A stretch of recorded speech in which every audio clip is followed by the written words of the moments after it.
সবটা এখানে আছে।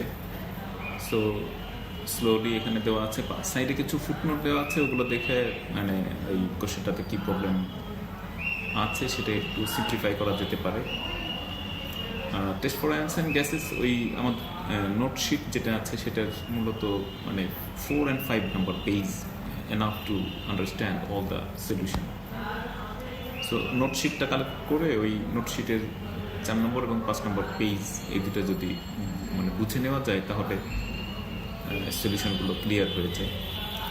সো পেপার 2 আর হচ্ছে পেপার 1 এখানে থাকলো। পেপার 4টা এখানে সলভ করা নেই, এটা নেক্সট ডেতে ইনশাআল্লাহ দেওয়া হবে। ঠিক আছে।